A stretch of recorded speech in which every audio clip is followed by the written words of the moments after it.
Okay, why don't we get started? Our last quorum, kids will always get here in the last few minutes, but I wanted to get started. This is the 8th week out of the 10 weeks of our course here. The 8 cases changed America.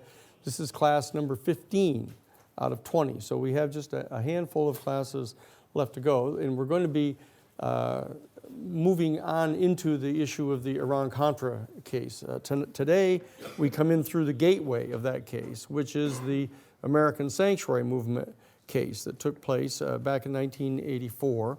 The background of this is, as you recall, the last two classes we had last week were dealing with the issue of black civil rights, one of the major issues of the 60s and 70s. And those cases took us from 1979, November, with the attack on the demonstrators down in Greensboro up to about 1983 or so with the Eddie Carthan case. And we touched upon in that particular case with Carthan the campaign that the Reagan-Bush administration, when they were elected, in November of 1980 and came to office in January of 1981, they began this campaign by assigning a task force inside the Justice Department to start investigating elected black mayors and state representatives and stuff around the country. It turns out that was just one of the reactionary programs that the Reagan-Bush administration instigated when they came into power in 1981. Another one is the one that we're going to be talking about here this week and next week, which is the policies of the Reagan-Bush administration with regard to Latin America, South America and Central America.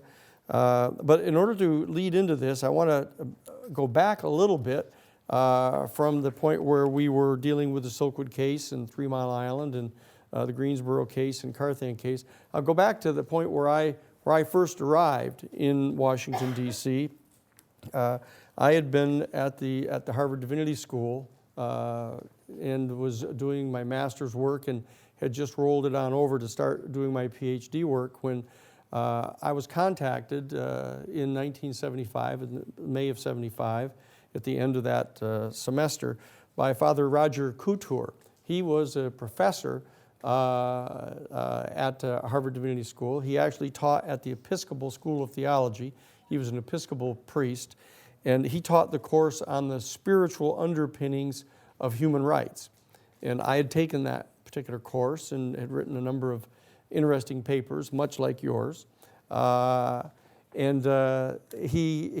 asked me to come and see him at the end of the course after the grades were all in, and he pointed out that he thought that some of the things that I had done up to that particular point, the Pentagon Papers case, the Watergate burglary case, and others, put me in a position of having an opportunity to go on to talk with the Jesuits.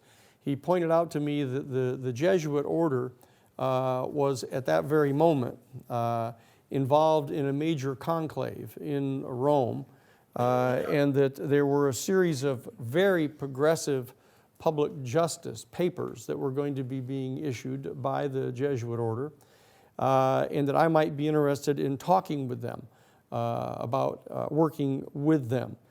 This is at the period right now, remember, this is 1975. This is the year in which Gerald Ford is president of the United States after after Richard Nixon resigned in August of 1974 in the aftermath of the Watergate scandal. Ford had come in and had, as you recall, issued the pardon for Richard Nixon, pardoning him of any criminal wrongdoing involved in Watergate. And then in response to the backlash that had occurred across the country, in response to his pardoning of Nixon, he offered this amnesty program for any of the young American men who had refused the draft. And remember, you recall I told you about that case where we ended up going to the White House with Brian Barger and Father Berrigan and Ben Spock and others to do the last final demonstration against the war in Vietnam. This was right as I came in to Washington, D.C. This was the period when, in the aftermath also of the Watergate burglary, the Church Committee, the Senate Select Committee on Intelligence Abuse, chaired by Senator Frank Church from Idaho, and the Pike Committee, chaired by Otis Pike, and the others in the House side, were really down on the Central Intelligence Agency. And they were investigating various types of criminal activity on the part of the American intelligence community engaged in covert operations over the previous decades. So the heat was on, and Richard Helms was fired as the head of the CIA by Ford. And Ford brought in George H.W. Bush to be the director of the Central Intelligence Agency in 1975 and 76. And then I came into Washington, D.C. in late spring of 1975, and I came to the Jesuit National Headquarters. And this was the period in which the Central Intelligence Agency was trying to reestablish itself, to regain its footing under Bush, to try to reestablish some of its credibility. And when I came into Washington, this melee was underway, with the hearings going on, the CIA fighting back, George Bush just having come in to be the new director of the CIA. We were doing the demonstrations at the White House against the war, the final ends of the war, et cetera. And it was at this point that Jimmy Carter, the former one-term governor of Georgia, announced his candidacy for the Democratic nomination for president. I was at the Jesuit headquarters, as I mentioned. It's right on Embassy Row in Washington, D.C. on Massachusetts Avenue by DuPont Circle. And I had come in there following the publication. I was actually at the headquarters when the publication of these documents from the International Jesuit Order came out of Rome, the 32nd General Congregation documents, a very progressive set of documents. I'll digress just a second to let you know that what had happened is that, as you guys may have heard some of, is that the Jesuit order was created in 1541 as a major group of intellectuals, kind of intelligentsia in the Catholic Church. It was a unique order that was not subject to the authority of the Vatican. It was an independent order, and they answered directly to the Pope instead of to the Vatican, to the College of Cardinals, etc. They had been known down through the years for having very cozy relationships with the rich and the powerful, the elite in the various courts of Europe. They would ensconce themselves and become advisors to kings and queens and princes, tutors for their children, and they were the theory of social change that they were engaged in was that the theory being that when one of these royal family members had an opportunity to make a choice to do something, either to help people or to hurt people, that these Jesuit advisors could be available to sort of speak the prophetic word at the auspicious moment and get them to do the right thing. The whole theory of social change was that. What had happened is that in the period before World War II, during that period of the 1934, for example, 1924 to 1934, with the rise of Hitler in Germany and the rise of Mussolini and the fascists in Italy, there had been a major struggle going on inside the Catholic Church about what position would be taken with regard by the Catholic Church toward this rise of fascism. And the Pope, the man who became Pope, was the former Secretary of State, became Pope Pius XII, and he established a concordat with the German Reich. and the fascist government in Italy, and established basically a peace treaty with them and tolerated their conduct. And that did not sit well with a number of the progressives in the Catholic Church, including some people inside the Jesuit order. And a young Jesuit priest, a medical doctor actually, a surgeon, medical doctor by the name of Pedro Arrupe, was a Spanish Basque, and he started lecturing, basically, during Masses in his homilies against the fascist regime of Franco in Spain. And he was an ardent anti-fascist. And what happened is the Spanish government under Franco put out an order to have him assassinated. And one of the three men that were on the team that were supposed to assassinate him ended up going to confession and confessing about how bad he felt about this, that he was given this order to kill a priest. And he told the confessor about this, and the confessor asked him, saying, look, who is this priest that you're supposed to be assassinating? And he told them that it was this Pedro Arrupe. And so the priest, without violating any of the confidentiality of the confessional, went to his bishop and told him that there was a hit order out on this young Jesuit priest. And so the Jesuit priest contacted the provincial for Pedro Arrupe and warned him about this. And Arrupe was taken out of Spain and sent basically to a monastery in Japan. And so he stayed there during the course of the war until the very end of the war, when the United States, when we dropped the bomb on Hiroshima and Nagasaki. It turns out that the monastery where Pedro Arrupe was in Hiroshima. And so the whole monastery got knocked in. He was knocked cold. He awoke after being knocked out and realized that there was devastation everywhere. And he led the first medical team in under the mushroom cloud to help evacuate people from Hiroshima. And he became very profoundly affected by this, a metanoia type experience, where he realized that now we had entered into a new age with this type of super destructive weaponry, that we could totally destroy our whole human family. And he dedicated himself from that point in August of 1945 to attempting to utilize his access to the Holy Spirit and to the religious teachings to try to bring about peace in the world. And that he had concluded that the way to do this was to attempt to deconstruct the structural sources of injustice, what he called structural sin, in the structures in both the East and the West before this cataclysm came to pass. And he, in fact, because of his being in this Buddhist monastery, had ended up getting into Zen meditation and had become quite fluent in the Buddhist faith.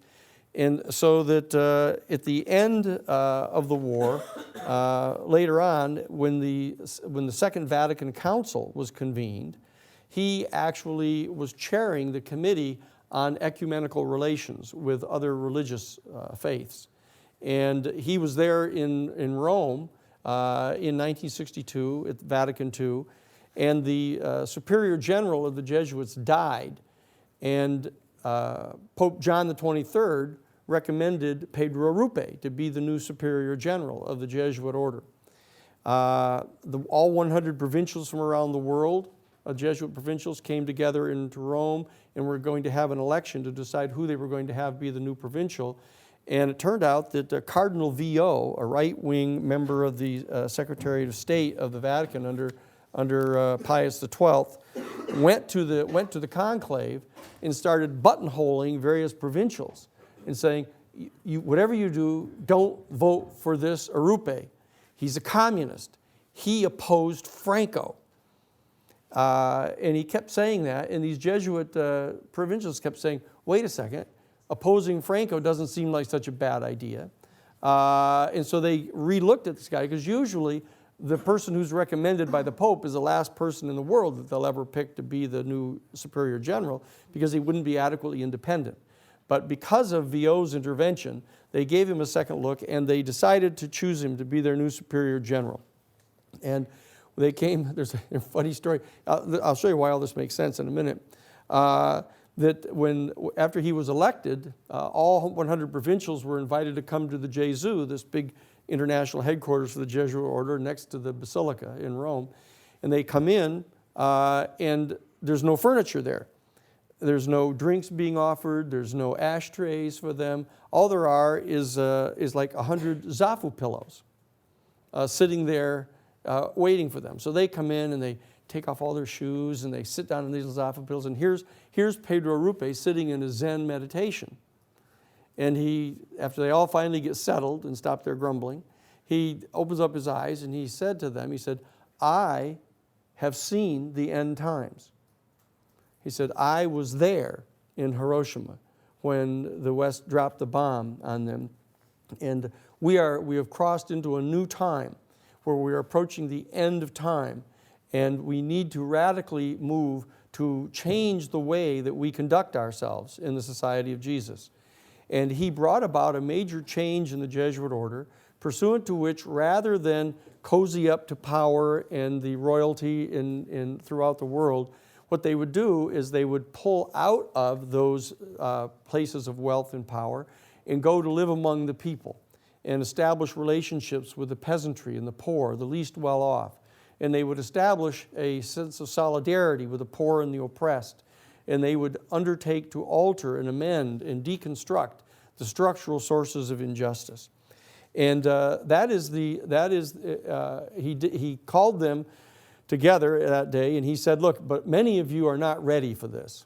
You smoke cigarettes all day, you drink all the time. Many of you had mistresses, which actually undermines your credibility and makes you vulnerable to being blackmailed and coerced." He said, "And look, I'm going to have to replace some of you.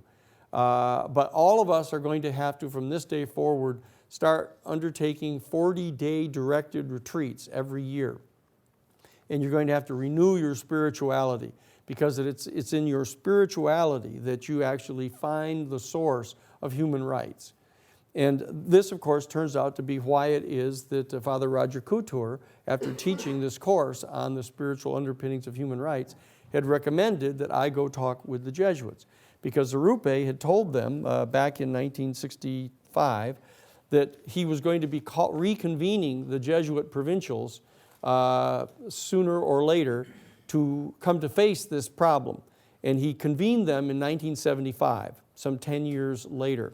And that is what was going on when I was finishing that second year at Harvard Divinity School in my master's work. And so I went to talk to the Jesuits. They asked me to come on board to go to the new Jesuit national headquarters in Washington, D.C. that was being created to prepare for the receipt of these documents on social justice, figuring that the United States was one of the major places where they could have an effect upon the world. And so there was a big Jesuit headquarters in Washington, D.C., and I was invited to become general counsel for them and to work in their new National Office of Social Ministry in the United States. So I arrived in Washington in 1975 in the midst of this rather intense crisis going on, with the church committee hearings going on and the House Select Committee on Assassinations reviewing the Kennedy assassination, George Bush having been brought on to replace Dick Helms at the CIA, and the CIA attempting to regain its traction. This is where when I arrived in Washington, D.C., what I did is I went about trying to help structure the National Office of Social Ministry in a way that it could be powerful and take positions on public policy issues and aggressively seek to influence the policies of the United States, not from a point of view of a narrow interest of the Catholic Church, but from the point of view of social justice. And we put together a Washington Interreligious Staff Council in Washington, D.C., where the Washington staff people for all 54 of the major religious denominations in the United States would come together, and we would form task forces. And I chaired 2 of their 6 task forces and was there in Washington, D.C. And what we decided to do is I was sent over to meet with the policy chiefs of all of the different announced candidates for the presidency in 1976.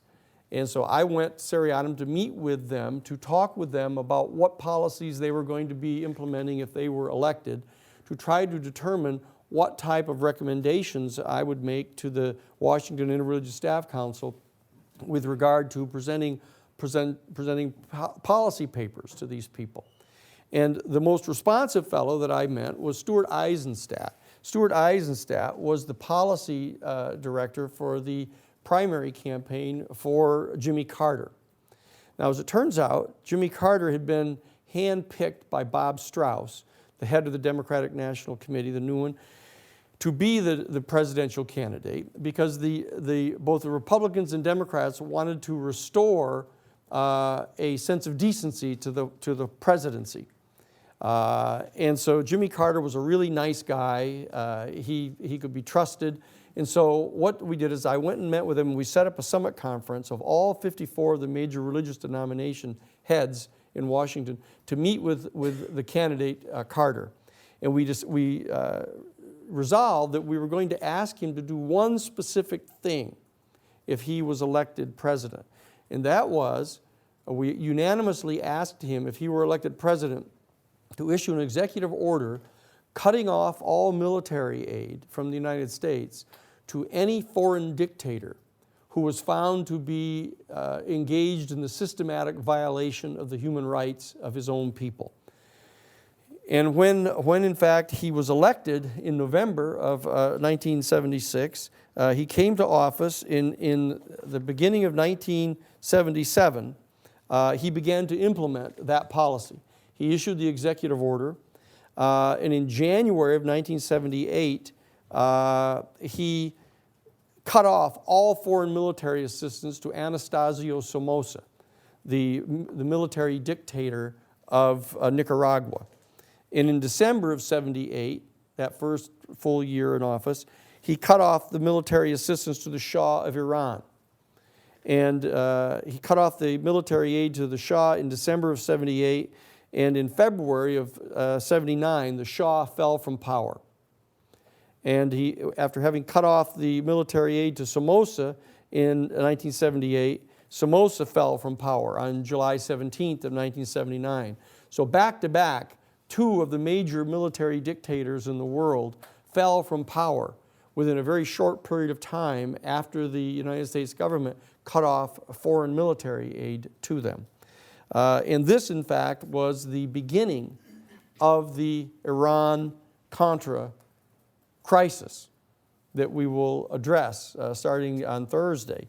But this is where it started, and what we discovered is that I began to become very familiar with the policies that were going on in Iran, which I hadn't been terribly familiar with before, and in all of Latin America. And when the hostages were taken, after the Shah of Iran fell from power, the Khomeini insurgents took over, and the Hezbollah ended up seizing the American embassy and taking hostage 52 American citizens and held them hostage. And the negotiations for these hostages was being conducted by Carter to try to get them released, but the former CIA director, George Bush, who had been the CIA director under Gerald Ford immediately preceding Carter, was running for the presidency.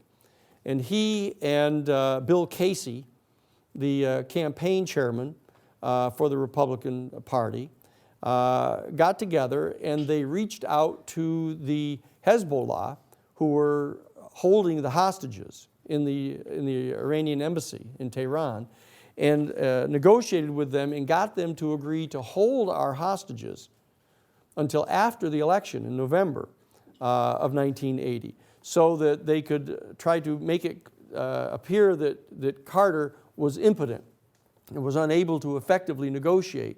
And they cut this deal, and when the election came, Reagan and Bush won the election, with Reagan being the president and Bush being his vice president.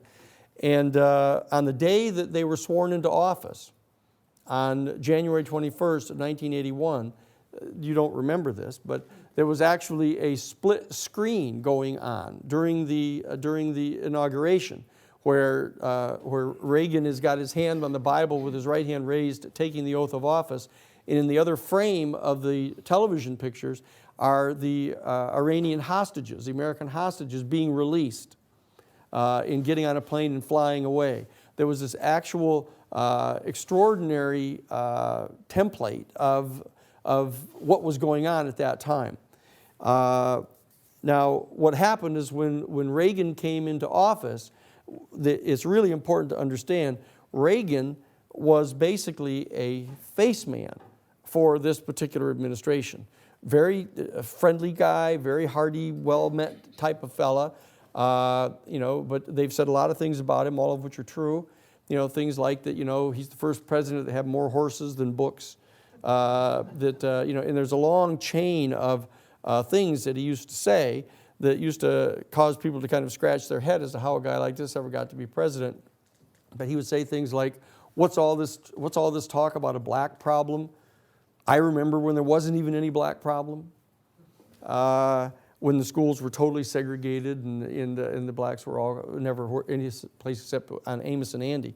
And this is the kind of fellow that he was. But the fact is that the real power behind that throne on which Reagan sat was George H.W. Bush, the fellow who had been the candidate for the presidency. He was the CIA's man. He had Bill Casey supporting him to start with. He had Theodore Shackley, the head of covert operations, working in his campaign for him.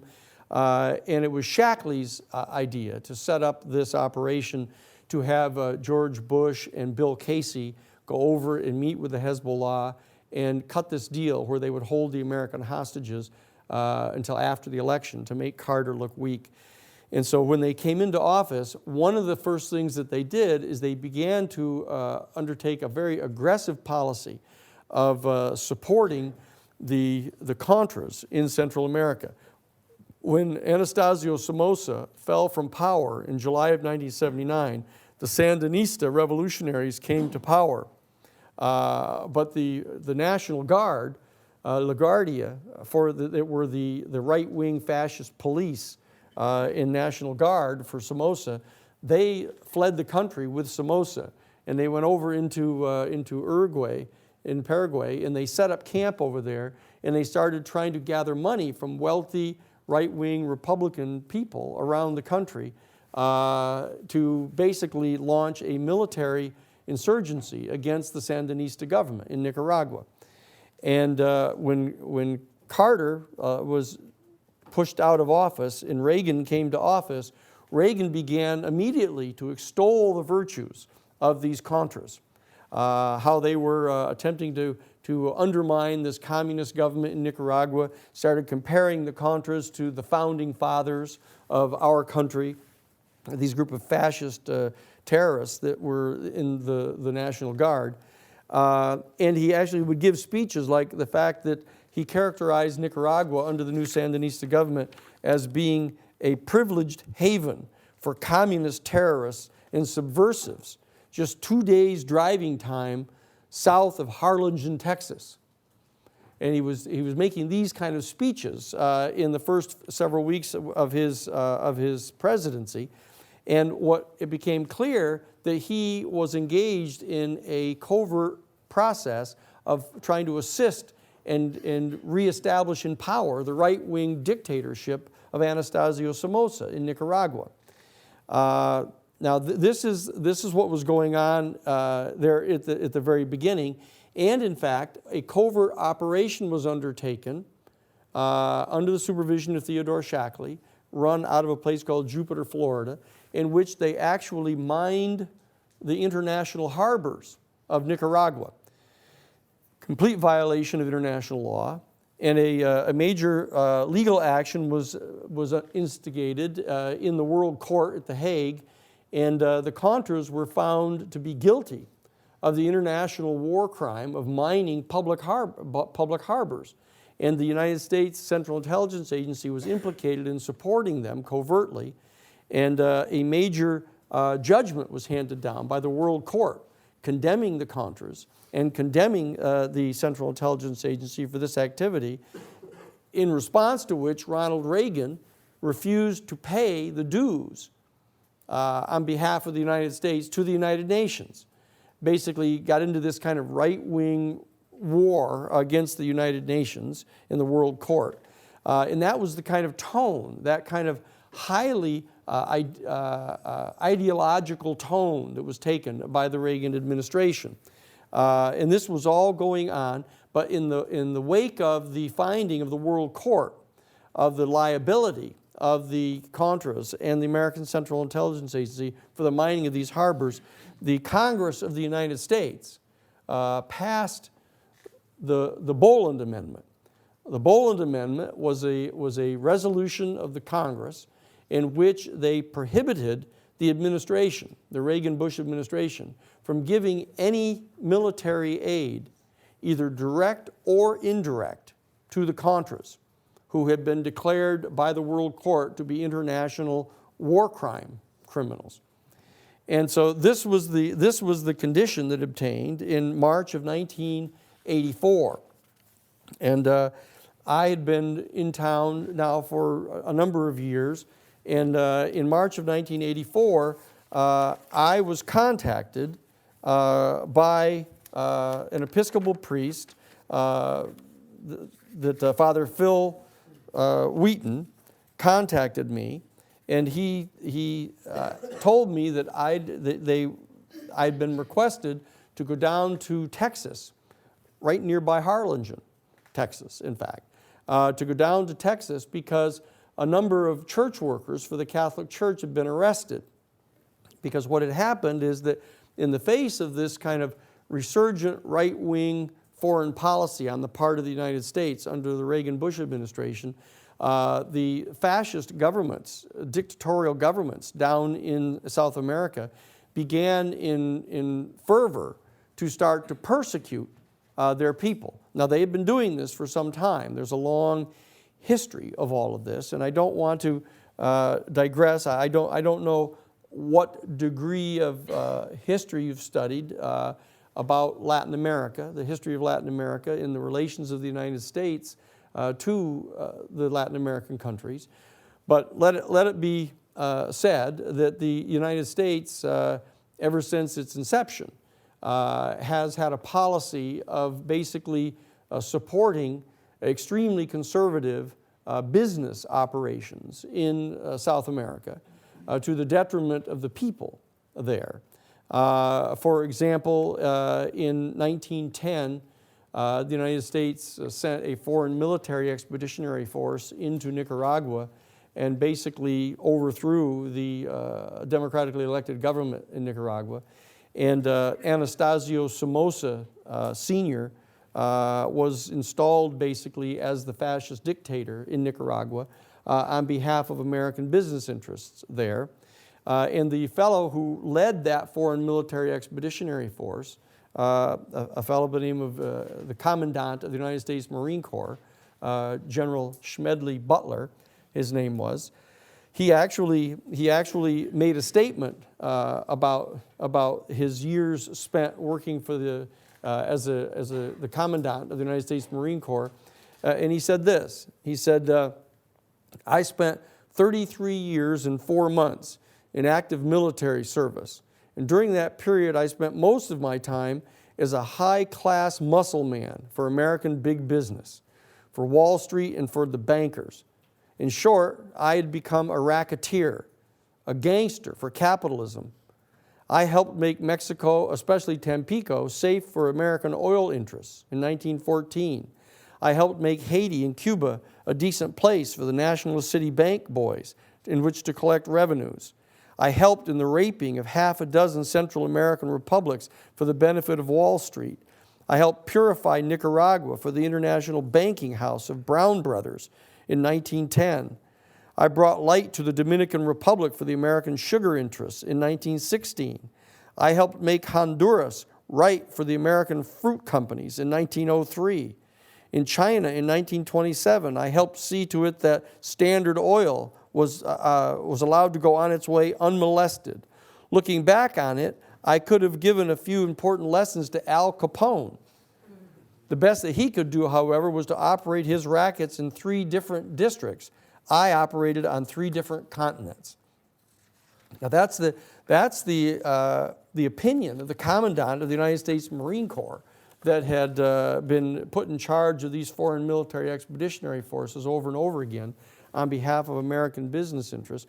And nowhere was this any more pronounced than in Latin America during that entire period from 1910 all the way into the 1930s. However, at the end of World War II in 1945, this situation was exacerbated considerably because in the closing months of 1945, an effort was undertaken to help major Third Reich Nazi officials, military officials, political officials, business leaders that had worked with the Nazi government to escape from Europe in the final months of World War II. And they were taken by submarine across the Atlantic into South America. And now you've heard kind of, I guess, rumors about this, but it turns out to be completely true.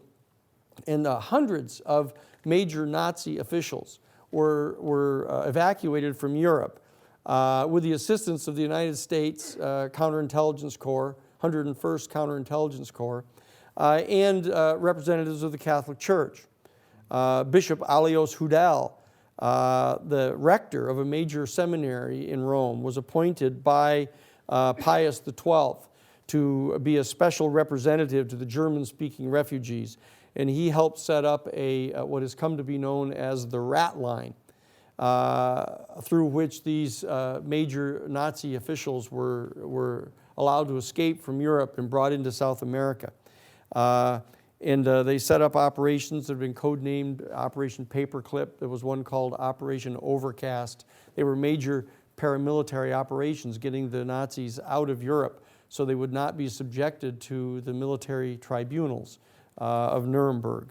And these hundreds of fascist elite, actually, that came into South America actually started to become advisors to, military and political advisors to a lot of the extreme wealthy families in South America. And they actually assisted them in rising into power, establishing powerful political oligarchs in South American countries. And this was the condition that obtained in Latin America until when Carter came into office. Carter began to cut off military funding to a lot of these dictatorships. And Nicaragua fell, I mentioned, and the Shah of Iran fell. And there was a whole degree of anxiety that was going around in Latin America among these dictatorships that somehow the United States had decided to withdraw its support for them. Well, after the October surprise was pulled off by Shackley and Bill Casey and George Bush Sr., and they basically ousted Carter from power in 1980, they came into office and they began immediately to try to reestablish these major military dictatorships in Latin America. Several of the major dictators were in fact invited to the presidential inaugural ball in Washington, D.C. And they began this process of trying to fund the Contras to get them to overthrow the Nicaraguan government. They supported in power the fascist dictatorship in El Salvador, in Guatemala, and in Honduras, and other places. And in response to that, the American church community set up something that was akin to the old Underground Railroad that had been set up back in the days of slavery, when the American churches, Quakers and others, gathered themselves together and helped black slaves escape from slavery in the southern states up into the north. The American churches organized themselves in the face of this Reagan-Bush administration set of policies in Latin America and set up an underground railroad to help political refugees flee from South America. And just before he left office, Carter succeeded in getting passed into law the Refugee Act of 1980.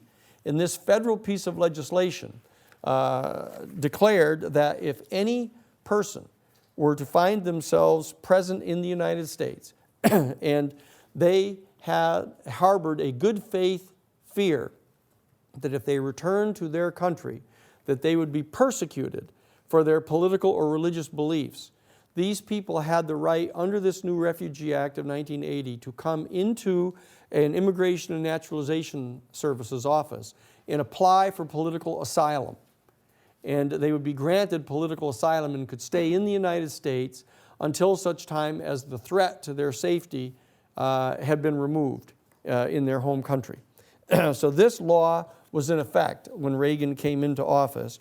But as it turned out, that what they did is, because the American sanctuary movement was underway on the part of the American churches in bringing people up through these underground railroads lines into the United States and going into the immigration and naturalization offices along the border of Texas and other states along the Mexican border, the Reagan-Bush administration issued a secret executive order to the Immigration and Naturalization Service offices along the border to reject any applications for political asylum that came in from Guatemala or El Salvador or Honduras or any of these other fascist regimes that the Reagan administration was actively supporting in Latin America. They took the position that for the government to give these people refugee status was insulting to their allies, and therefore it would undermine the national security of the United States.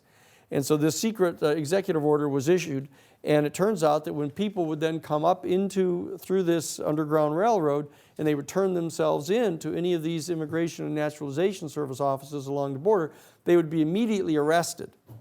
And for example, in Brownsville, Texas, they would be brought to this military stockade and locked up, and then they would be immediately deported. They would be put on commercial airlines, and the Immigration and Naturalization Service offices were notified to notify the country from which they had come as to when they were going to be arriving, what the flight number was and the time of arrival, etc. And these people were being met by the military death squads, and they were being disappeared. This was the condition that obtained in March of 1984 when the Congress of the United States passed the Boland Amendment, prohibiting the administration of Reagan and Bush to provide any continued assistance of any kind to the Contra people in Nicaragua trying to overthrow that government. That was when I received the telephone call in March of 1984 from Reverend Phil Wheaton, an Episcopal priest who was on the board of directors of the American Sanctuary Movement.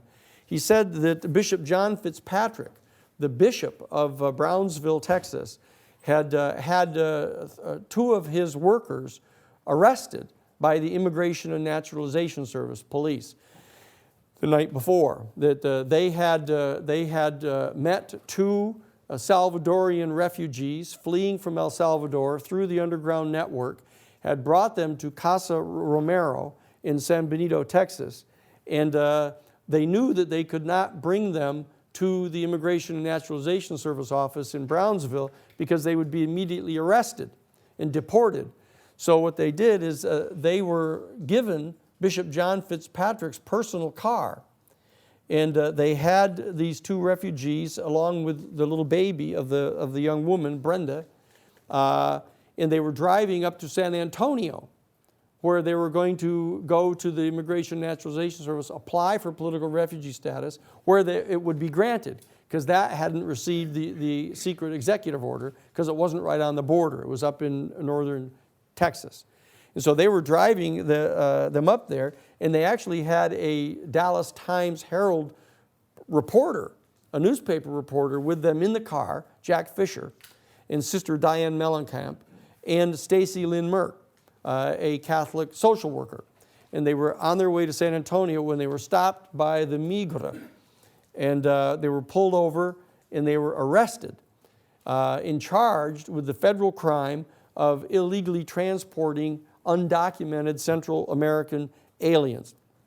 So Bishop Fitzpatrick called the American Sanctuary Movement immediately, and they called me at the Jesuit headquarters to bring a legal team in to help defend them. So we went down in March, myself and Father Wally Kozabowski to start with. We went down into Brownsville, Texas. We landed at the airport. It was a little strange because this big black limousine pulls up for us at the airport, and it was the bishop's limousine. And so they took us to the bishop's residence where the vicar general of the Catholic diocese lived and the bishop. And so Father Kozabowski and I stayed there at the bishop's house and started to prepare this case. I went the next morning to the Catholic Mass that was taught, or was actually presented by the bishop, was celebrated by the bishop. And I remember when I was at the communion rail, and Judge Philemon Vela, who was the federal judge there in the district, knelt down next to me at the communion rail and whispered to me that he wanted to meet me in the vestry after the Mass. And so we did communion. I ended up going back in. I go out to the vestry, and here he is waiting for me, right? And he says, look, these people that have been arrested, that were working with Bishop Fitzpatrick, just plead them guilty. And I'll give them a very light sentence. And if you want to reserve for appeal any particular issue of law, you can just reserve it and you can take it up to the Court of Appeals. But let's not have a really publicly embarrassing trial of these people. And I said, thank you, but no thank you. It wasn't going to be embarrassing to us. It was going to be embarrassing to the Reagan administration. And so he was very unhappy that I wouldn't go along with this, especially since I'd been approached so intimately here. And so I refused to do that. So we go to federal court at their arraignment. And unlike other arraignments where all you do is have the police show up and they go, blah, blah, blah about how they arrested these people, and then you're bound over for trial, we put on our two defendants right away. To have them plead to their plead not guilty and plead that they were innocent of this charge. And so we demanded an immediate trial. And it was only a matter of 10 days before we had the right to the trial. The prosecution was completely confused by that. They had been led to believe that we were going to plead guilty, and so they weren't really prepared for trial. But we came on for trial within 10 days.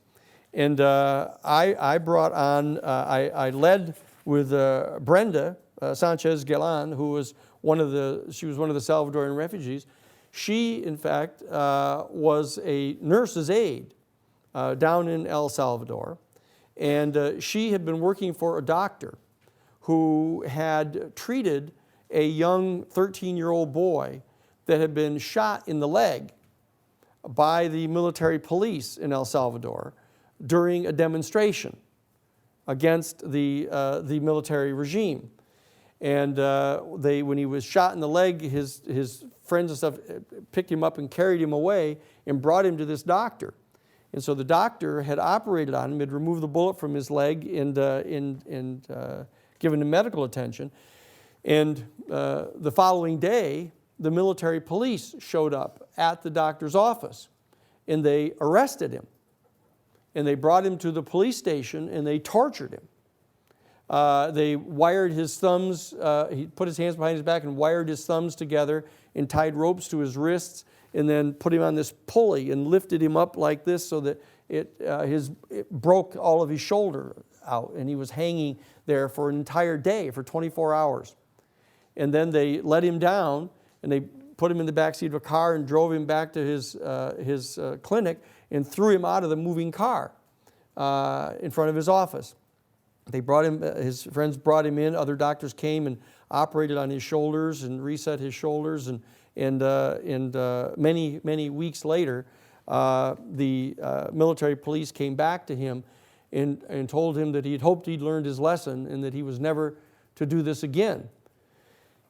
And it turns out a month or so later, a young man had been very badly beaten by the military police, and people brought him to this doctor, and he gave medical attention to the child, to the young fellow. And the military police came that night. They came and Brenda, who was his nurse's aide, lived there in this little compound, and she, with her baby, her little 6-month-old baby, she was hiding upstairs, and she could see down into the courtyard where they took his nurse. They took the doctor's nurse, who was 8 months pregnant, and dragged her out into the courtyard and stripped off all of her clothes. And they had these torches that they had in the courtyard, and they tied her to a post, a wooden post, and they stripped off all of her clothes, and they took a bayonet and cut her open and pulled out the baby and stuck it onto the end of the bayonet, and were marching around inside the courtyard like this, cheering over this. And she became terrified, and she escaped with her 6-month-old baby and went to the local Catholic church, and they got her into the underground, and they took her out of there and brought her up to the border with the United States. And there she ran into and met this guy Mauricio Valle, a young 20-year-old Salvadorian who had been just coming home from work in El Salvador, and he was walking through the square, and there was a demonstration going on in the square, and the military police all came rushing in with batons and big plastic face masks and tear gas, and started tear gassing everybody. He ran out of the square with all these other people and ran down this side road, and he came to this a garage, and one of the people said, come in here, come in here. And they opened up the big door to their garage, and they brought them all and they put them into the garage. And he was in the garage. They were backed up, completely stacked full. They closed the garage door when this armored personnel carrier came driving down the street. They could hear it come to the street. It came to the front of this garage, and it stopped, and they lowered these 50 caliber machine guns that shoot a bullet about this long, and they started firing through the door and killing all these people. And he was on the stand recounting how he was under the pile of all of these people. And there were like about 40 people on top of him who had all been killed. And he thought that he was going to die, and he was lying under there, and he could hear the blood running down through this pile of dead bodies onto the ground. And that he knew that he had to get out of there, he would be killed. And so when the vehicle went away, he pulled himself out from under the bodies and went to his local Methodist church. And they got him into the underground, and he had come up all the way to the border of the United States, and he there ran into Brenda, who was trying to swim across the Rio Grande River with her baby in her arms. And he came to her assistance and helped her and got her across the river. And there they were met by Sister Diane Mellencamp and Stacy Lynn Merck that were working for Casa Romero, and they brought them to Casa Romero. But they told them that, look, you can't go to the local immigration office, even though the law says you can. We've got to take you up to San Antonio. And so they put them in the car and started to drive them up to San Antonio when the immigration police, the Migra, stopped them and arrested them. So we put them on the stand, and we called the actual Catholic priest to the stand who had rescued her down in El Salvador, and the Methodist minister that had rescued Mauricio, and put them on the stand. And we actually called to the stand the Episcopal priest whose house they were going to be going to in San Antonio, and testified that they were going to be bringing them immediately and presenting them to the Immigration and Naturalization Service office in San Antonio to apply for political asylum in complete accordance with the law. And so we put all of these people on, and and the jury was crying, and I was crying, and everybody was crying over this testimony of what was going on. And then we brought on we subpoenaed the people from the Immigration and Naturalization Service and got them on the stand and made them produce this executive order, the secret executive order that they'd been given. And they testified directly, and other lawyers came and testified that this was the policy that was going on. So that Sister Diane Mullenkamp and Stacy Lynn Merck and Bishop John Fitzpatrick were doing everything that they could do to comply with the law as it was on the books, but they were just avoiding going to that particular INS station where they would be arrested in violation of the law and sent back to be killed. And so we put on the evidence. And we insisted that the judge instruct the jury that if, in fact, they found, as a matter of fact, that there had been such a secret executive order issued by the Reagan-Bush administration and instructing those people to disregard the law, and that they believed that these people were in good faith attempting to present these refugees to the nearest available INS station, that would be a complete defense. And the U.S. attorney came on and started ranting in his closing argument, he started ranting about how they were in open defiance of the law and that they were violating the national security of the United States, that a decision had been made by the president in his capacity as the commander-in-chief against communism, and he went into this big, long rant. And I did the closing argument referring to the young woman and her newborn baby and the man who was not her husband, who was helping her flee from Herod's men. And the prosecutor went crazy over this, suggesting that the images that I was presenting to the people were designed to be appealing to their religious prejudice, which I certainly hoped that it was. And the jury went out crying, and they were out for 3 days because there were 2 people on the jury who were just adamantly insisting upon convicting them. That they said that they were defying the law, they didn't have any right to do that, they shouldn't be here in our country. They went through this whole thing about all the people coming across the border and taking our jobs. They were just kind of freaking out, these 2 people on the jury. And they were hanging the jury up, 10 of them wanted to acquit them right away. And then they sent the request. They sent for the request of the judge to reiterate his instruction that if, in fact, the jury found as a matter of fact that the 2 things were true that we had established, that they had to acquit them. And yet they still hung up. And they were still hung up for 2 more days trying to get these 2 jurors to let go of this. And finally, the judge, Judge Avila, called them all in and turned around and gave an instruction 180 degrees the opposite.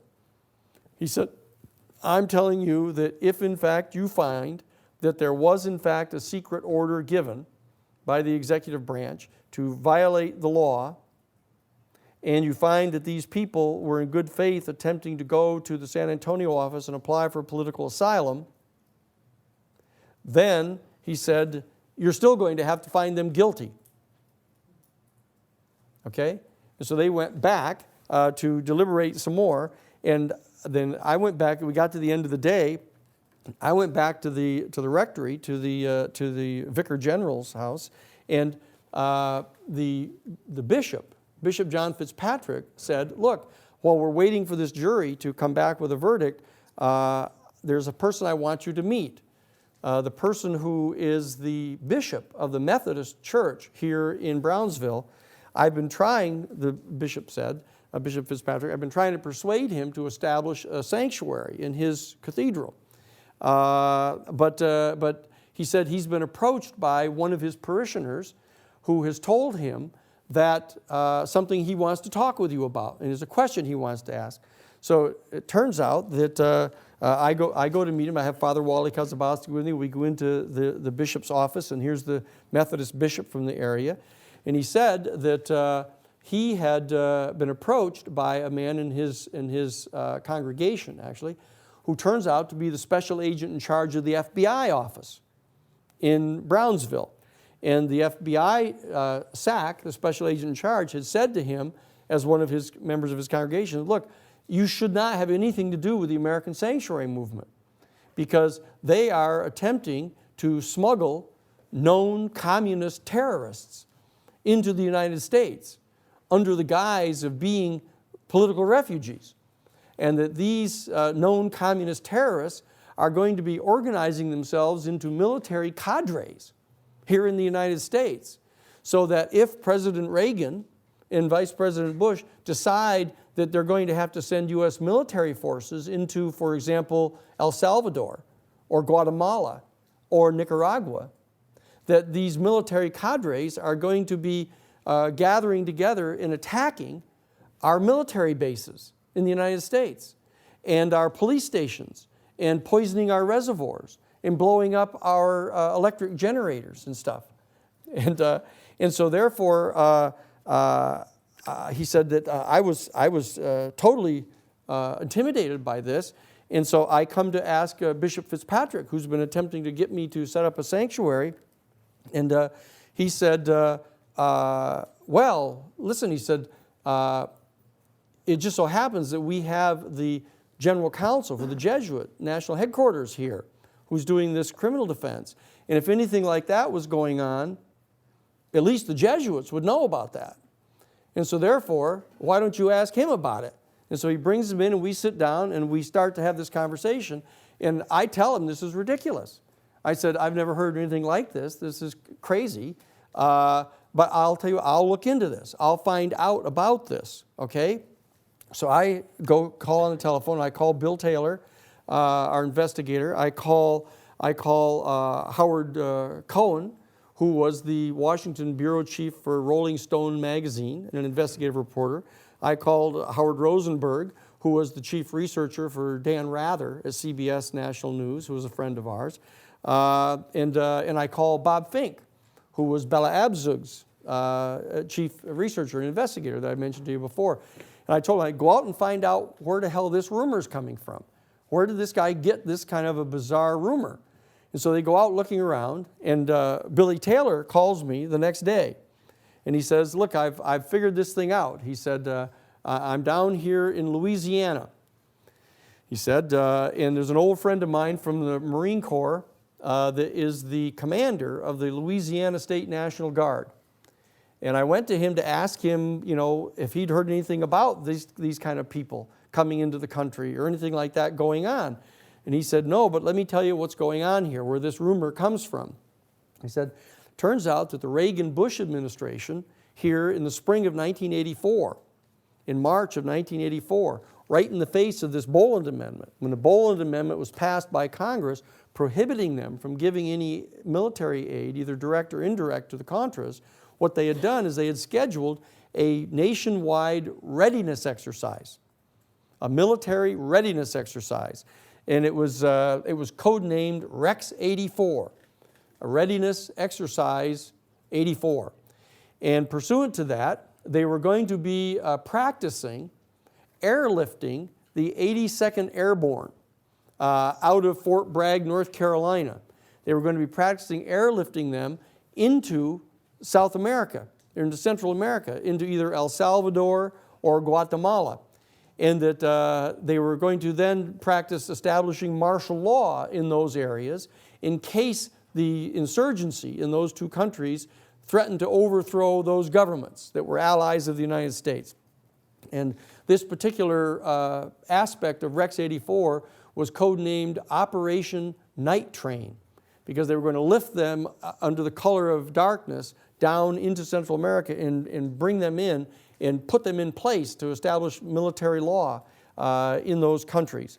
And he said that what happened is during the planning of that readiness exercise, the fellow who had become the head of the Federal Emergency Management Agency under the Reagan administration, a fellow named Louis Giuffreda, that he in fact had been the former commandant of the California Special Organized Crime Training Institute, down in San Luis Obispo, where they have all these guys dressed up in ninja pajamas jumping out of trees on each other. There's a special anti-terrorist kind of group that he was in charge of. And he had become very close with Ed Meese when Ronald Reagan was the governor of California. And Ed Meese was the special assistant attorney general in charge of civil disorder control. He said that Ed Meese had undertaken a special project under then Governor Reagan here in California. It was a thing called Operation Cable Splicer. And it was a statewide readiness exercise in California, pursuant to which they would mobilize and cable together all the law enforcement and National Guard people in the state of California in the event that the anti-Vietnam War demonstrators joined forces with the black nationalists and attempted to overthrow the government of California. You're not laughing. Anyway, but you would have if you were where we were at the time. But the bottom line is that, so this was this bizarre thing that Ed Meese had done. And what he had done is he had recruited this guy, Louis Giuffreda, as the head of the California Special Organized Crime Training Academy, to become the head of the National Guard of California. And when Ronald Reagan became president of the United States, and Ed Meese came with him to Washington as his chief of staff, he had brought with him Louis Giuffreda and had appointed him to be the head of the Federal Emergency Management Agency, which had just been started under Carter to be a civilian group to respond to hurricanes and floods and other natural disasters. Well, Louis Giuffreda, when he came into that position, he wanted to turn it into an anti-terrorist special force in the United States. And so what he did is he set up a special base out in Maryland at the old firefighting academy, dug great big trenches under the ground and set up communications equipment, and put himself into a position as the head of FEMA to coordinate all anti-terrorist activities in the United States. And when he heard about the fact that they were having this readiness exercise, this Rex 84, and he heard that they had Operation Night Train going, he said, well, what about us? He said, what about all of these 500,000 undocumented Central American aliens that are running around here in the United States? If we send U.S. military forces into El Salvador or Guatemala, what if these people decide that they're going to organize themselves into military cadres and attack our military bases and attack our water resource systems and blow up our power stations? Well, you know, we need to have somebody here. We ought to practice, while we're practicing airlifting the 82nd Airborne into Latin America, we ought to practice rounding up all of these 500,000 undocumented Central American aliens and putting them in military stockades here in the United States, so that there ought to be a Part B to this plan. So how about a Rex 84 Bravo? And I'll run that part. And so what he did is he started lobbying, and he ended up getting that approved. And so what he did is he started up this plan where what he was going to do is he was going to go practice rounding up these 500,000 undocumented Central American aliens and putting them into military stockades. And he actually had gotten a special appropriation to have 12 military bases in the United States set up these special incarceration camps for these undocumented Central American aliens. And then what he did is he decided, look, as long as we're doing that, what about this list I've heard about that the Attorney General is supposed to be keeping of American citizens who are suspected of being a potential threat to the national security of the United States in the event that the president had to declare a state of emergency? This thing called the ADEX list, it was called, the Administrative Index. This ADEX list that was being kept by the Nixon administration. I want to have a copy of that, because while we're practicing going around rounding up all these 500,000 undocumented Central American aliens and putting them in these stockades, we ought to at the same time practice rounding up these American citizens who are threats to the national security. He said, so he went to William French Smith, who was the Attorney General under the first administration, and demanded that he be given a copy of the ADEX list. and William French Smith refused to give it to him. So he threw a big temper tantrum, and he went to Edwin Meese, who was the chief of staff, and demanded that Ed Meese order the Attorney General to give it to him. And Ed Meese ordered the Attorney General to give it to him, and William French Smith refused to do it. And he said, well, if you don't do it, I'm going to go to the president and have him order you to do it. And he said, go ahead, because I'm not going to give it to you. And if the president orders me to do it, I will resign. And I will hold a public press conference telling everyone why I resigned. And so it was only William French Smith who staved off Louis Giuffreda from basically getting that ADEX list. But he went ahead and organized Rex 84 Bravo. And what he did is, since there was the Posse Comitatus Act, which is what the National Defense Authorization Bill of 2011 sets aside, it prohibits, it's an old mid-1800s statute that prohibits the deployment of United States military forces in the United States against American citizens for any kind of law enforcement activity. And so what he did is he said, in light of the existence of the Posse Comitatus Act, I've got to get civilians to participate with me, to get them trained to go around rounding up all of these 500,000 undocumented Central American aliens and preparing for rounding up all of these American citizens who might be a threat to the national security of the United States. And so what he did is he started going around, sending people around to these weekend war games, training little bases, like Soldiers of Fortune. These guys that run around in the woods and shoot paintballs at each other, and dress all up in mufti and scream and holler and jump out of trees on each other. And so that he actually put an ad in Soldier of Fortune magazine, Robert K. Brown's magazine, Soldier of Fortune, and started recruiting people in different states, which they would call state defense forces, civilian defense, state defense forces. And they had organized such a group in the state of Louisiana, as it turns out. And this fellow, who was the head of the Louisiana State National Guard, was telling my investigator, Bill Taylor, about this, laid out to him where this rumor was coming from, and it had come right from Louis Giuffreda. This was a complete figment of his imagination as a rationale for his doing this Rex 84 Bravo. So Bill got the answer to the question, and then the head of the State National Guard said to him, he said, but there's this peculiar thing, Bill. He said, we got this order that they were going to be sending military equipment from the United States Pentagon here to Louisiana, to the State National Guard, and that we were responsible for handing it out to these state defense forces. 45s and M16 shoulder-fired stuff. He said that, millions of dollars worth of this stuff.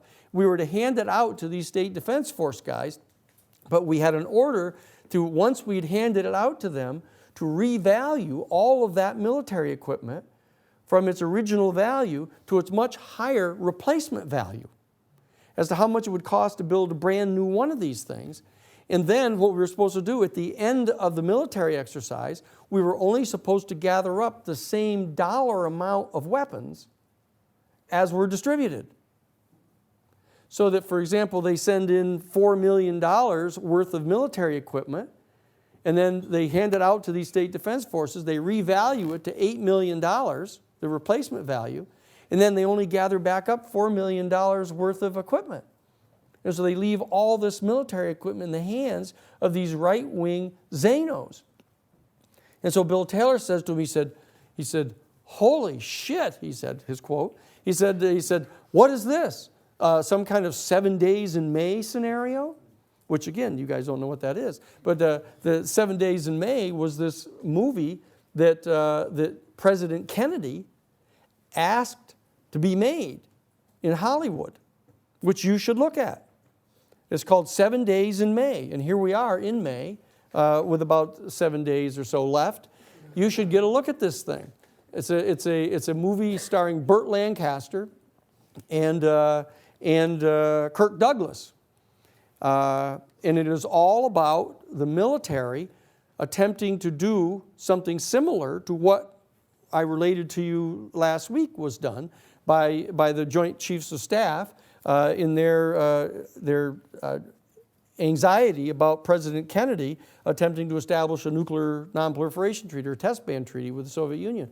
But the bottom line is, Bill Taylor says, well, what is this, some kind of 7 days in May scenario? And he said, no, look, they're not going to keep, the civilian defense forces aren't going to keep all of that weaponry. They're going to smuggle it to the Contras. So what had happened is in the course of doing the trial in the American Sanctuary Movement case, we had stumbled right on top of the mechanism that was being used by the Reagan-Bush administration to attempt to circumvent the direct order of the Congress prohibiting them from giving any aid, direct or indirect, to the Contras. A blatant, impeachable offense in defiance of Congress.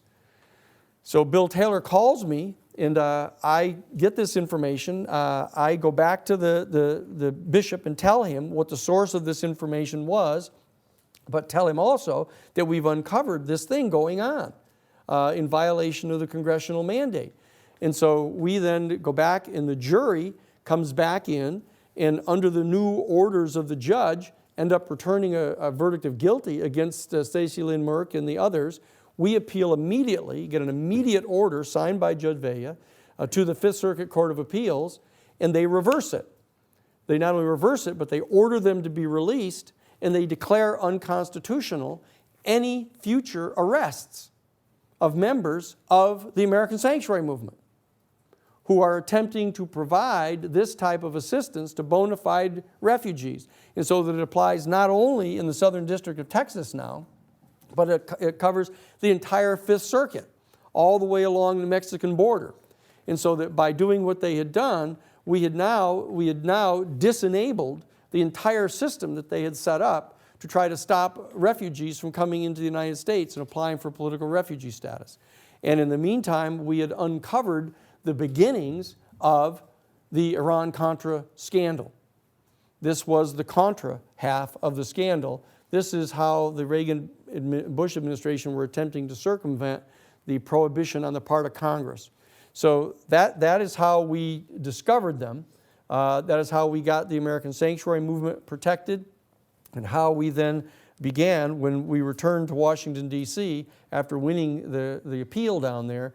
We returned to Washington, D.C., and I gathered together Bill Taylor, Howard Cohen from the Rolling Stone magazine, Howard Rosenberg from CBS News, and Bob Fink from the Subcommittee on Individual Liberties in Congress, and said, okay, now let's go get them. Okay? And that's how the Iran-Contra scandal began. Okay? It might be instructive to point out that the congressional vote was 410 to 0 for the Boland Amendment. Yeah. So both sides of the Congress understood the clear necessity for it. Yeah, and so let's. There we are. So we've got another 10 minutes or so. I know that when I stop, it's a little hard to get your bearings to figure out what kind of questions you might have over that. But so we basically set the stage for the beginning of the Iran-Contra investigation. All of the advisors to the president, such as Oliver North and everyone else, denied that the president had any direct knowledge of the involvement. I was wondering how it is that investigations by other agencies, like the FBI when they arrested Jose Buesa Rosa down in Florida, how those investigations were stopped or halted just due to the serious nature of his crimes and his assassination plans and things like that. Well, that's a lot of questions. What we'll do is when we get on in, see, we have 3 whole classes to be discussing the Iran-Contra scandal, and it has numerous layers. But what it really does is it begins to open a window onto the covert operations of the United States, and so that we will be talking about a lot more than just the narrow particulars of that litigation. It'll have to do with the scope of our entire investigation. You will see from the book that you've read, the Shadow Government. You see the scale of the investigation that we conducted, that has to do with the history of covert operations, the structure of covert operations, the unconstitutionality of these operations and the steps that were necessary that we followed up on in addition to this litigation to get those things brought under some control. So we'll have a lot of discussions, and a lot of these issues will be touched upon at that time. Okay? I had a question earlier about the Pedro Arrupe and Yeah. first led the medical team into the mushroom lab. And Yes. you said it's a method experience. I didn't know what that. What? Oh, a metanoia. What's metanoia? Metanoia is an experience that a person has in which their reality is radically and totally transformed, usually under some kind of a spiritual experience that they have. It's how I characterize what happened to President Kennedy that night when on the 26th of October, when he discovered that the Joint Chiefs of Staff were all attempting to instigate a nuclear first strike against the Soviet Union. And he became freaked out about it. And it just kind of turned him completely around and decided he had to start undoing these systems that were leading to the potential annihilation of the world.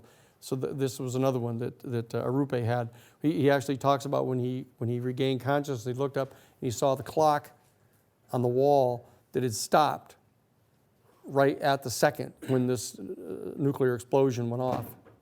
And so that he realized that normal time had stopped and that we'd gone into the end times unless they were able to stop this.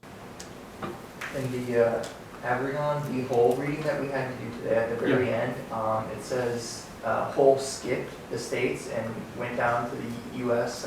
Or South America. Did he ever get extradited back to the U.S. or what was his story? None of the administrations would do anything to try to bring him back. He was indicted by the Costa Rican government. We'll get into some of the details of it. He was on the most wanted list for Interpol for years, and none of the administrations would do anything about it because they knew that he would come back if they tried to prosecute him. He would blow the whistle on all of them. He would graymail them and reveal what they had all done, even though we were able to show, we had all of the evidence. We'll get into a lot of this, the tail numbers on the airplanes, the copies of the shipping invoices, the serial numbers on the weapons, the fake end user certificates. We had all of that stuff. So it wasn't a question of them not knowing. It was a question of them absolutely not wanting to acknowledge publicly that they knew what was going on. And I'll close with this one, that with regard to the October surprise that I'd mentioned, when Bush and Casey and Theodore Shackley and those guys actually had the series of meetings with the Hezbollah in 1980, in the fall of 1980, in which they established the agreement for the Hezbollah to keep the American hostages until after the election. The National Security Council member who was working with President Carter on those negotiations, a fellow by the name of Gary Sick, he wrote a book called The October Surprise. And at the very end of it, he says, for those of us who have lived in Washington, D.C. for 20 years or more, we've become quite accustomed to these periodic scandals. He said, you know, a person is caught in a sexual dalliance with one of his staff members. Another person is caught with his hand in the till of his private or of his campaign funds, using them for private purposes. Two interesting examples, he said. And whenever that happens, whenever such a person has been foolish and reckless enough to get caught doing that publicly, that the whole town and all the newspapers rush to excoriate him and to show that the system really works in rooting out these people. He said, but I've come to learn that there is an entirely different category of scandal in Washington, D.C. One that basically, if revealed publicly, would threaten to undermine the confidence of the governed in their governors. In those, they will never reveal. And that's what he said was the nature of the October surprise. And that's why they will not acknowledge what it is that they did in that case. And in the Iran-Contra case, you're going to discover another major, deep-set scandal that goes vastly beyond anything that was publicly acknowledged with regard to the Iran-Contra scandal and why it has not been exposed up to this point.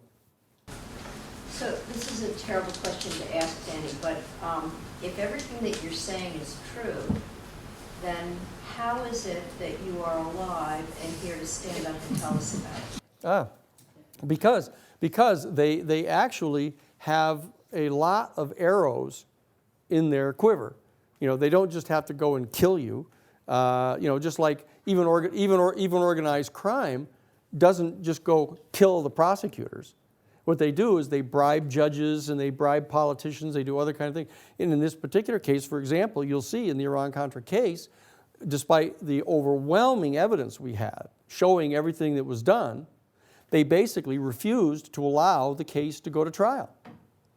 They have access. The chief judge of the federal district court in Miami, the Southern District of Florida, turns out to have been an appointee of Richard Nixon at the recommendation of B.B. Rebozo, who is a major mobster.